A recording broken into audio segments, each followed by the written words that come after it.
reiteradamente nos dice que debemos orar. El mismo Señor Jesucristo dijo que si pedimos, recibiremos. Y Santiago nos dice que no tenemos porque, pues simplemente porque no pedimos. Y cualquier fracaso en nuestra vida es, sobre todas las cosas, un fracaso en nuestra vida de oración. Y aún los pecados en nuestra vida pudieron haber sido evitados si hubiéramos tenido una genuina vida de oración. Por eso digo que necesitamos aprender a orar. Y ese es el tema que veremos en la epístola de Santiago, la oración victoriosa. Veremos primero la presunción de la oración no ofrecida. Segundo, el problema de la oración inaceptable. Y tercero, los principios de la oración innegable. Bien, primero, la presunción de la oración no ofrecida. Al final de los 2 primeros versos del capítulo 4, Santiago hace énfasis en no tenéis lo que deseáis, porque no pedís. Esta es la presunción de la oración ofrecida. Dios quiere bendecirnos. Dios quiere darnos lo que necesitamos, pero nosotros somos tan presumidos, tan arrogantes, tan autosuficientes, que tratamos de hacerlo todo en nuestra propia fortaleza, tratando de lograr con nuestros propios métodos todo lo que necesitamos.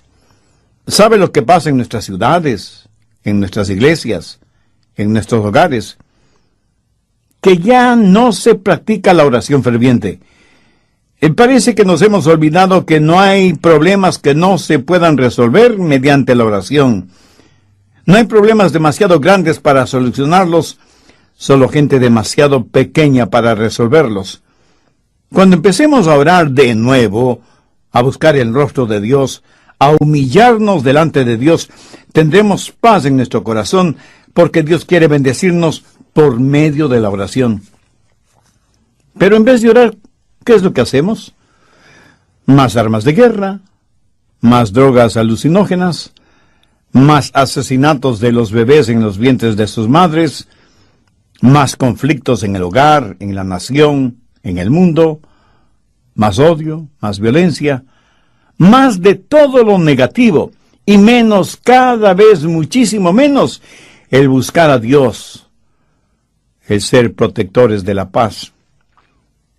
Un pequeñito un día estaba tratando de mover una enorme piedra que había en el patio de su casa, y con todas sus fuerzas empujaba y empujaba, y la piedra no se movía ni 1 milímetro.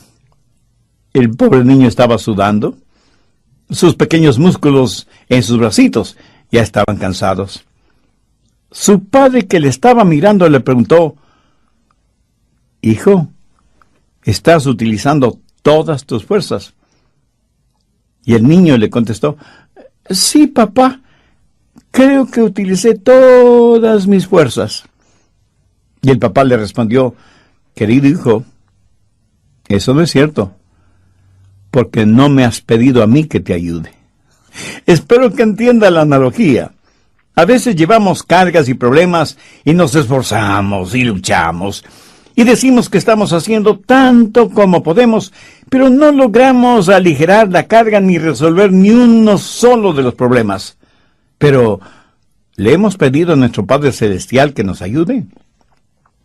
¿Hemos eslabonado nuestra vida a la de Él? Pudiera ser que Dios quiere bendecirnos, y la razón por la que no la hace es muy simple: porque no se lo pedimos. Cuando yo era un estudiante universitario en la Florida, mi esposa y yo vivíamos en un pequeño apartamento que tenía un remedo de patio. Pero en ese patio había un hermoso árbol de naranjas, pero de naranjas agrias. Una tarde, desde la ventana había un muchachito que miraba furtivamente por encima de la cerca. Era evidente que intentaba robarse algunas naranjas. Seguramente no sabía que eran naranjas agrias. ¿Alguna vez usted ha chupado una naranja agria? Creo que no hay fruta más amarga que esa. Se tiene la sensación que desde la boca y la laringe y todo su aparato digestivo se reduce. Pero claro, es solo una sensación, no una realidad. En fin, el muchachito saltó la cerca, arrancó 2 naranjas del árbol y salió a toda velocidad. perdiéndose por el camino. Yo hubiera dado cualquier cosa por ver la expresión de ese niño cuando chupó la naranja agria. En Proverbios 27:7 leemos: al hambriento todo lo amargo es dulce. También dice que el pan del engaño es dulce, pero después su boca se llenará de grava. Ahora piense, ¿qué hubiera pasado si ese pequeño hubiera venido a mí y me hubiera pedido que le regale 1 o 2 naranjas? Pues yo le hubiera explicado que esas eran naranjas agrias, bonitas como decoración, pero no tan buenas como alimento, y le hubiera regalado algunas frutas frescas de las que teníamos. ¿Sabía que la falta de oración es un pecado? Busque 1 Tesalonicenses 5:17. Dice: orad sin cesar. Y en Lucas 18:1 Jesús contó una parábola sobre la necesidad de orar siempre y no desmayar. Escúcheme, cuando usted no ora, no solo que deja de recibir una bendición, sino que está pecando. En Marcos 14:38, el Señor Jesús les dijo a sus discípulos: velad y orad, para que no entréis en tentación. La oración hará que un hombre deje de pecar, pero el pecado hará que un hombre deje de orar. No hay sustituto para la oración. Nuestra vida no es más grande que nuestra vida de oración. Mi amigo, no es tan importante lo que aparentamos ser cuando estamos frente a las otras personas, sino lo que realmente somos cuando estamos a solas, sea en nuestra casa o en un cuarto de hotel. Segundo, el problema de la oración inaceptable. Muchas veces el problema no es que no oramos, sino que oramos, pero Dios no acepta nuestra oración. ¿Por qué? Veamos lo que Santiago dice al respecto. Capítulo 4, versos 3 y 4. Pedís y no recibís, porque pedís mal, para gastar en vuestros deleites. Oh almas adúlteras, ¿no sabéis que la amistad del mundo es enemistad contra Dios? Cualquiera, pues, que quiera ser amigo del mundo, se constituye enemigo de Dios. Santiago está hablando de la oración que no es aceptada por Dios. Algunas personas hacen largas oraciones en voz alta, y sin embargo sus oraciones no son contestadas. ¿Por qué? Porque tienen una motivación equivocada. Hay gente que quiere sacrificar la respuesta a sus oraciones en el altar de su lujuria. No buscan la gloria de Dios, simplemente están orando para satisfacer sus propios deleites. Su motivación es egoísta y por lo tanto básicamente pecaminosa, y Dios jamás va a respaldar nuestra egolatría. ¿Pero de qué está hablando Santiago en el verso 4? Bien, escúcheme atentamente. Cuando usted y yo creímos en Jesús y fuimos salvos, cuando nacimos de nuevo y pasamos a ser parte de la iglesia, la novia de Cristo, comenzamos una relación íntima con Él. Él es el novio, la iglesia es su novia, y así como la novia debe ser casta y pura y separada para darse únicamente al novio, así la iglesia debe pertenecer a Jesucristo y guardarse únicamente para Él. Espero que comprenda esto muy claramente. Pero entonces aparece otro pretendiente de la novia, que es el mundo. Y el mundo es como un hombre intrigante, confabulador, pervertido, adúltero, que trata de seducir a la novia del Señor Jesucristo. La Biblia dice que cuando nos separamos de Jesús y tenemos amistad con el mundo, cometemos adulterio espiritual. Dios nunca aprobará ni menos bendecirá nuestra relación adúltera con el mundo. Los miembros de la iglesia de Corinto cometían toda clase de inmoralidades en el seno de la iglesia, y porque las inmoralidades eran entre ellos en la iglesia, creían que no habían pecado. Así que el apóstol Pablo tuvo que escribirles muy fuertemente, ejercitando disciplina espiritual. Cuando cometemos adulterio espiritual, no estamos interesados en la gloria de Dios, sino en complacer nuestras propias concupiscencias. Muchas oraciones suenan francamente mundanas Y su motivación básica es la autosatisfacción, el tener más cosas, el hacer más de lo que a mí me complace, el gozar de placeres a plenitud. Santiago dice que no recibimos porque pedimos mal, y lo que pedimos es para nuestro propio deleite. Por eso nuestra oración se vuelve inaceptable delante de Dios. Y alguien dirá, bueno, yo pensé que podía pedir a Dios por mis necesidades. Por supuesto que puede hacerlo. Dios suplirá sus necesidades de acuerdo a sus riquezas en gloria por medio del Señor Jesucristo. Pero escúcheme, sus deseos egoístas siempre serán negados, pero sus necesidades legítimas nunca le serán negadas. Usted puede orar por necesidades reales y Dios hará la provisión necesaria. Pero si usted pide para complacer sus apetitos materiales, mi amigo, se lo digo francamente, usted está perdiendo el tiempo.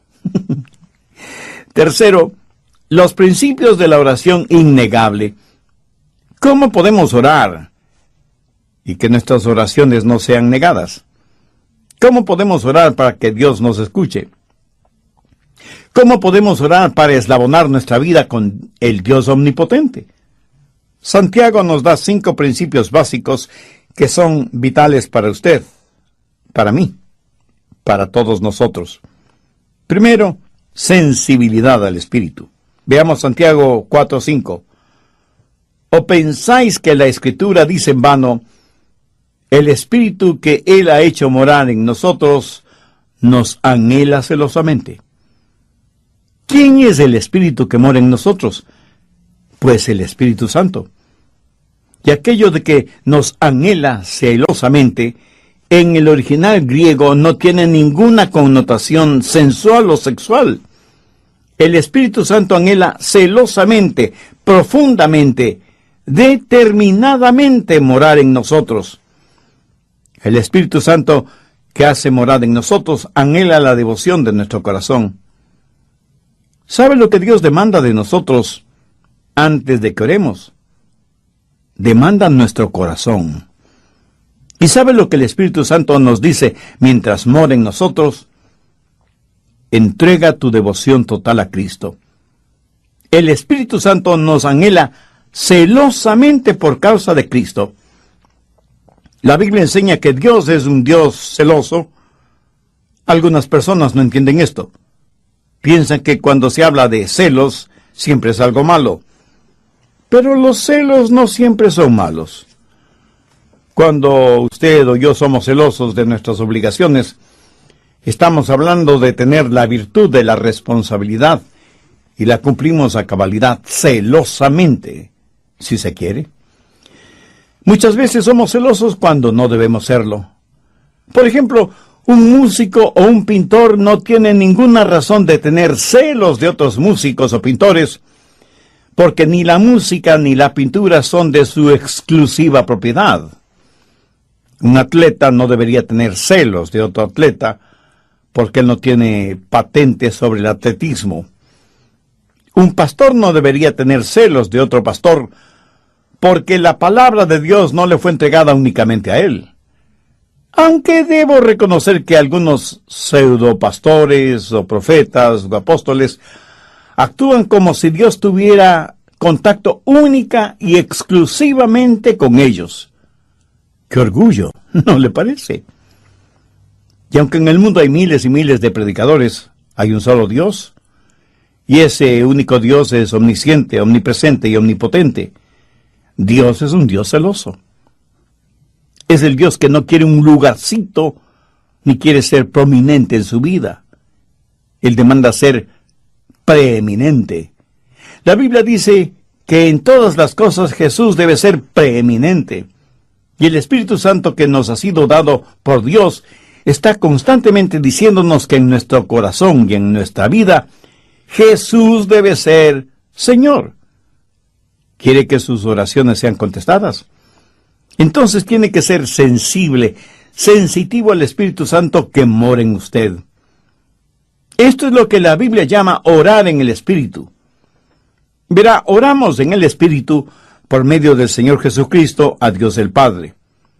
El Espíritu Santo quiere pensar a través de nuestra mente, quiere sentir a través de nuestro corazón, quiere expresarse a través de nuestros labios, quiere llorar a través de nuestros ojos, quiere gemir a través de nuestro espíritu en oración. Por eso debemos estar orando siempre en el Espíritu, con toda súplica y ruego. Santiago dice que primero debemos ser sensibles al Espíritu, porque es el Espíritu Santo quien nos enseña a orar. Por nosotros mismos no sabemos cómo orar, pero el Espíritu intercede por nosotros con gemidos que no pueden describirse. Cuando usted ora solo en su mente, o sea, intelectualmente, no se sorprenda de que sus oraciones no sean contestadas. Segundo, debe haber sumisión al Padre. Veamos los versos 6 y 7. Pero Él da mayor gracia. Por esto dice, Dios resiste a los soberbios y da gracia a los humildes. Someteos, pues, a Dios. Por favor, subraye esas últimas 4 palabras. Someteos, pues, a Dios. Ninguna oración será contestada hasta cuando no se haya sometido a Dios. Y el Espíritu Santo nos hace sensitivos a esta realidad. Y en este asunto, el Espíritu Santo es absolutamente celoso. ¿Sabe que Dios le ama con un amor celoso? O sea, con un amor que realmente se preocupa por usted. ¿Tiene usted esa clase de amor por Dios? Debemos someternos a Dios. ¿Sabe por qué muchas veces nuestras oraciones no son contestadas? Porque decimos, no tu voluntad, sino la mía sea hecha. Permítame decirle algo. La oración no es un ejercicio espiritual por medio del cual usted convence a Dios para que Él haga lo que no quiere hacer. No es el tratar de torcer la voluntad de Dios para que esté de acuerdo a la suya. Orar es saber la voluntad de Dios y hacerla. Por eso cuando nos acercamos a Dios, siempre debe ser diciendo, Padre nuestro que estás en los cielos, santificado sea tu nombre, venga tu reino, hágase tu voluntad. ¿Saben dónde se metió el hombre en problemas? En el jardín del Edén, cuando el primer Adán dijo, no tu voluntad, sino la mía sea hecha. Pero gracias a Dios por el segundo Adán, el Señor Jesucristo, quien oró en otro jardín, el de Getsemaní, y dijo, no mi voluntad, sino la tuya sea hecha. Y esa es la clase de oración que será contestada.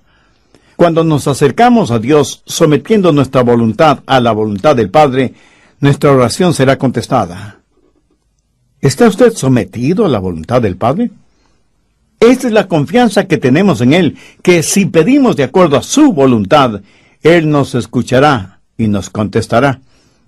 Nuestro mayor problema es que somos tan testarudos, tan orgullosos, tan arrogantes que venimos a la presencia de Dios pavoneándonos delante de Él como si estuviéramos haciéndole a Él un favor. No en vano nuestra oración no es contestada. Someteos pues a Dios. Mi amigo, mi amiga, ¿se ha sometido usted a Dios? ¿Busca hacer la voluntad de Dios o quiere seguir haciendo su propia voluntad? ¿Ama y se deleita en hacer la voluntad de Dios o considera que la voluntad de Dios es una muy pesada carga? Si usted no busca el hacer la voluntad de Dios, escúcheme, pierde el tiempo orando a Dios. La oración no es para los rebeldes. Santiago dice que no tenemos porque no pedimos y que cuando pedimos, pedimos mal. Sométase pues a Dios. Cuando comenzamos a tomar en serio el señorío de Cristo, le puedo asegurar que nuestra oración será contestada. Tal vez no exactamente como nosotros quisiéramos, pero será contestada. Y recuerde que aún un no es una respuesta válida. Tercero, debemos resistir al diablo. Nuevamente, leamos el verso 7. Someteos pues a Dios, resistid al diablo, y huirá de vosotros. ¿Alguna vez ha pensado en el diablo huyendo de usted? Para la mayoría de nosotros, esa sola idea nos parece risible o ridícula. Lo máximo que esperamos es que el diablo no nos moleste, que nos deje tranquilos, aunque sea solo por un tiempito.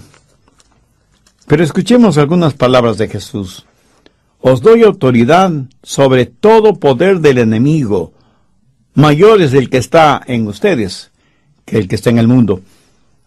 La clave de la oración poderosa, aquella que no le será negada, es cuando ora, sepa que entra en una batalla contra el diablo. Porque la oración es la mayoría de las veces una batalla. La Biblia dice que debemos ponernos toda la armadura de Dios para poder resistir los ataques del enemigo. Ahora tome nota de lo que dice Efesios 6:18, orando en todo tiempo con toda oración y súplica en el Espíritu, y velando en ellos con perseverancia y súplica por todos los santos. ¿Lo ve? La oración es una batalla. Cuando nos ponemos la armadura de Dios, nos estamos preparando para la batalla. El diablo, aunque invisible, es un enemigo real, un enemigo incansable, un enemigo siniestro, un enemigo malévolo que nos odia profundamente porque hemos sido rescatados, redimidos, perdonados y salvados por el Señor Jesucristo. Adoramos al único Dios verdadero, y eso es un tormento para Satanás, porque él siempre quiso y quiere ser adorado, porque quiere ser como Dios mismo. Ahora, como hijo o hija de Dios, usted no debe ser vanidoso, orgulloso o jactancioso al respecto. No es porque usted es importante en sus propios méritos que el diablo le odia. Recuerde que primordialmente el diablo odia a Dios. Y toda persona malvada siempre ha sabido que si usted no puede hacer daño a un individuo personalmente, entonces buscará hacer daño a alguien que esa persona ama profundamente. El diablo hace la guerra contra usted porque es la única forma que tiene de hacer la guerra contra Dios. Porque el diablo sabe, y anhelo que usted lo sepa con absoluta seguridad, que Dios le ama a usted profundamente, mucho más allá de lo que usted podría comprender. ¿Y la guerra de Dios es contra el diablo? ¿Se ha preguntado alguna vez cómo Dios ganará esa guerra? Escúcheme atentamente, porque voy a revelarle un gran secreto. Dios ganará esa guerra contra el diablo por medio de las oraciones de sus redimidos. El omnipotente Dios se ha limitado voluntariamente a nuestras oraciones. Dios actúa cuando oramos, y es por eso que la oración es un verdadero campo de batalla. El diablo se ríe de nuestros programas, de nuestras organizaciones, de nuestros edificios. Pero tiembla cuando oramos, y hará no solamente lo posible, sino hasta lo imposible, para evitar que seamos hombres y mujeres de oración. Es más, el diablo hasta podría animarle a que asista a la iglesia y lea la Biblia, si con eso puede evitar que usted ore. Si usted no tiene tiempo de ir a la iglesia, y por alguna razón lógica tiene que quedarse en casa, aproveche esa oportunidad para orar. Pero si puede ir a la iglesia y adorar a Dios, y tener comunión con los hermanos, y escuchar el mensaje de la palabra de Dios y orar, eso es mucho, mucho mejor. Mi amigo, lo que le estoy diciendo lo puedo resumir en lo siguiente. No hay sustituto para la oración. Al diablo no le interesa lo que yo predico. Creo que hasta nos anima a tener una vida religiosa, centrada en lo que nosotros queremos hacer y cómo lo queremos hacer, si con eso logra que no utilicemos el poder que Dios nos ha dado para que se haga realidad por medio de la oración honesta y persistente, recordando lo que la Biblia dice, orad sin cesar. Una vez que somos sensibles a la voz del Espíritu Santo y nos sometemos a la voluntad del Padre, entonces, escúcheme bien, entonces y solo entonces estaremos listos a resistir al diablo y sus acechanzas. Permítame enfatizar la siguiente verdad. Antes de resistir al diablo es mejor que se someta a Dios. Usted tendrá que enfrentar tremendos problemas. Pero cuando se somete a Dios y tiene celo por su causa, y Jesucristo es su Salvador y Señor, entonces usted podrá repudiar los ataques del diablo, podrá resistir sus embates, podrá sacarle de su propiedad espiritual porque usted le pertenece al Padre. En el nombre de Jesucristo y en el poder de su sangre, saque a Satanás de su vida. Y el diablo huirá de usted, porque usted es un hombre poderoso o una mujer poderosa en la oración. Cuarto, debemos separarnos del mundo. Santiago 4:8 dice, acercaos a Dios y Él se acercará a vosotros. Pecadores, limpiad las manos. Y vosotros los de doble ánimo, purificad vuestros corazones. Aquí el apóstol está hablando del principio de la separación del mundo, y será imposible que usted trate de separarse del mundo sin haber resistido al diablo. Y no podrá resistir al diablo hasta que no se haya sometido a Dios, y no podrá someterse a Dios hasta que no sea sensible a la voz del Espíritu Santo. Pero una vez que se ha sometido a Dios y ha resistido al diablo, es el tiempo de separarse del mundo. Verá, no es que si usted limpia su vida, Dios le aceptará. Nadie puede limpiar la vida hasta que venga Dios, hasta que haya repudiado al diablo. Hasta ese momento, usted nunca tendrá la victoria sobre el mundo. Entonces, ¿qué es lo que Santiago está diciendo? Que cuando llegamos a este punto en nuestra vida de oración, no podemos llegarnos a Dios con las manos sucias, con corazones divididos o con doble ánimo. No podemos llegar a Dios por dos caminos. En Santiago 4:4 leemos, ¿no sabéis que la amistad del mundo es enemistad contra Dios? Cualquiera pues que quiera ser amigo del mundo, se constituye enemigo de Dios. Dios nos salvó y cubrió este mundo con la sangre de su unigénito Hijo, para que nosotros sirvamos al diablo. ¿Hay en su vida algún pecado del cual no se ha arrepentido? ¿Tiene algún mal hábito, alguna actitud negativa, algún resentimiento o enojo contra alguien? Entonces, deseche todas esas cosas de su corazón, de su mente, de su vida. Otra vez las palabras de Santiago. Pecadores, limpiad las manos. Y vosotros los de doble ánimo, purificad vuestros corazones. Recuerda lo que el mismo apóstol Santiago dijo en el capítulo 1, verso 8. El hombre de doble ánimo es inconstante en todos sus caminos. Ningún inconstante recibirá nada del Señor. Ahora, ¿está usted dispuesto a soltar el mundo y aferrarse a Dios con sus dos manos? Lo podrá hacer cuando conozca el poder de la oración. Si hay algo que Dios no lo tolera, es una relación tibia, una oración tibia, una vida cristiana neutral. Busque a Dios con todo su corazón y lo va a encontrar. Debe separarse del mundo. Mire lo que dice el Salmo 66:18.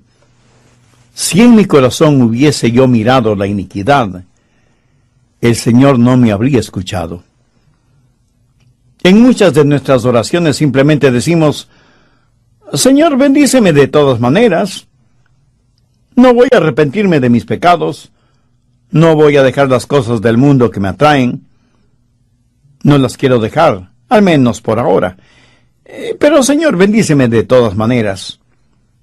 Escuche y contesta mi oración. Si esa es su manera de orar, Dios no le va a contestar, se lo aseguro. ¿Qué es lo que dijo el salmista? Si en mi corazón hubiese yo mirado la iniquidad, el Señor no me habría escuchado.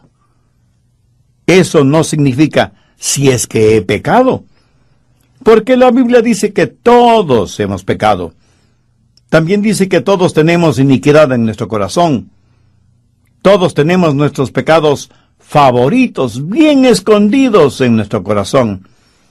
Hasta podemos pensar que son pecados inofensivos, y sin embargo, nos acercamos a Dios cuando estamos enfrentando algún problema, alguna desilusión, y le pedimos ayuda, sabiendo que tenemos unos cuantos pecados escondidos en nuestro corazón. ¿Cree que Dios escuchará nuestra petición?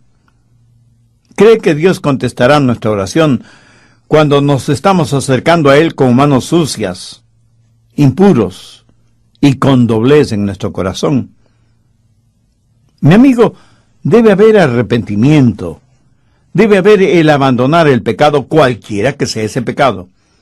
Si en mi corazón hubiese yo mirado la iniquidad, el Señor no me habría escuchado.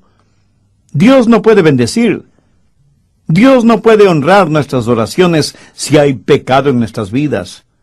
Pecadores, limpiad las manos, y vosotros los de doble ánimo, purificad vuestros corazones. Quinto, la sobriedad de nuestro propósito. Santiago 4, desde el verso 9 dice, afligíos y lamentad y llorad. Vuestra risa se convierte en lloro y vuestro gozo en tristeza. Humillaos delante del Señor y Él os exaltará. Le daré una razón más por qué nuestras oraciones no son contestadas. Porque nuestras oraciones no son fervientes. Son frívolas, superficiales, tibias, fácilmente enunciadas y más fácilmente olvidadas. Y Santiago nos dice que debemos orar con la urgencia que determinada situación exige, y de acuerdo a la urgencia de la necesidad. Debemos aprender a clamar y llorar delante de Dios. El profeta Ezequías estaba moribundo, lloró a Jehová y dijo, he andado delante de ti en verdad y con íntegro corazón. He hecho las cosas que te agradan. ¿Cómo le contestó Dios? Yo he oído tu oración y he visto tus lágrimas. ¡Qué hermoso! Amigo, ¿ha visto Dios sus lágrimas? Hay cualquier cantidad de organizadores, pero no los suficientes agonizadores. Y esto me lo estoy diciendo a mí mismo.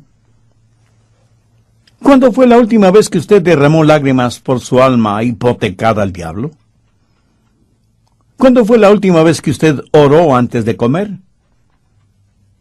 ¿Cuándo fue la última vez que pasó un considerable tiempo en ayuno y oración? ¿Ha habido alguna noche en la cual usted agonizó en oración por la salud física o espiritual de su cónyuge, o de sus hijos, o de sus familiares, o de sus amigos? ¿Cuándo fue la última vez que usted le dijo a Dios, Dios, no te dejaré ir hasta que me bendigas? ¿No cree que ya es tiempo de pedirle perdón a Dios por nuestras oraciones insustanciales, fáciles, débiles, egocéntricas?